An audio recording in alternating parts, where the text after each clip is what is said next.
रात के 2:30 पर रोहन एक सुनसान रेलवे स्टेशन पर खड़ा था।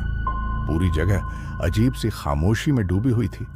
स्टेशन पर न कोई आवाज थी न कोई हलचल। आखिरी ट्रेन का टाइम हो चुका था, लेकिन चारों ओर सिर्फ सन्नाटा था। रोहन बार बार घड़ी देख रहा था। तभी दूर से ट्रेन की सीटी सुनाई दी। हल्की धुंध के बीच से एक पुरानी जर्जर ट्रेन स्टेशन पर आकर रुकी। अजीब बात यह थी कि डिब्बे खाली थे। बस एक बूढ़ा आदमी अंदर बैठा था। उसकी गहरी आंखें रोहन को घूर रही थीं। अंदर आ जाओ बेटा, बूढ़े ने धीरे से कहा। रोहन को थोड़ा अजीब लगा, लेकिन इस वक्त और कोई साधन नहीं था। मजबूरी में वह ट्रेन में चढ़ गया। अंदर घुसते ही उसे अजीब सा एहसास हुआ। चारों तरफ अजीब ठंडक थी, जैसे किसी ने अभी अभी ट्रेन में एयर कंडीशनर ऑन किया हो। लेकिन ट्रेन में कोई ऐसी नहीं था। रोहन ने खिड़की की ओर देखा और तभी उसके रोंगटे खड़े हो गए। शीशे में उसकी परछाई नहीं दिख रही थी। घबराकर उसने चारों ओर देखा, लेकिन बूढ़ा आदमी अब वहां नहीं था। कोई है? रोहन ने घबराकर आवाज लगाई, लेकिन पूरी ट्रेन में सिर्फ उसकी आवाज गूंज रही थी। उसने दरवाजे की ओर भागने की कोशिश की, लेकिन ट्रेन के दरवाजे अपने आप बंद हो चुके थे। तभी पीछे से वही बूढ़ी आवाज आई, तुमने बहुत बड़ी गलती कर दी बेटे। रोहन ने मुड़कर देखा। बूढ़ा अब उसकी सीट के पीछे खड़ा था।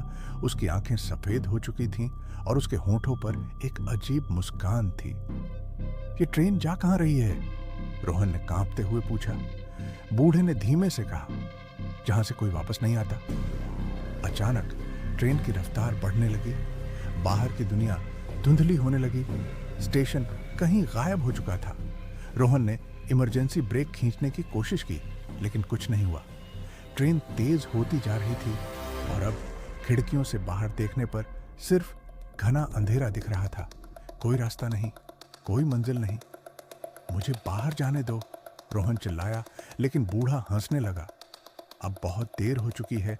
ये ट्रेन उन्हीं को ले जाती है जो मर चुके हैं, और तुम्हें इसका पता भी नहीं चला, है ना? रोहन की सांसें रुक गईं। उसे अचानक याद आया, स्टेशन आते वक्त उसने सड़क पर एक तेज ट्रक को आते देखा था और फिर सब कुछ काला हो गया था। क्या वो पहले ही मर चुका था? ट्रेन अब किसी अनजान अंधेरी दुनिया में प्रवेश कर चुकी थी। रोहन की चीखें ट्रेन की आवाज में डूब गईं और फिर ट्रेन हमेशा के लिए गायब हो गई। और तब से हर रात 2:30 पर वह ट्रेन फिर उसी स्टेशन पर आती है, अगले यात्री को लेने के लिए।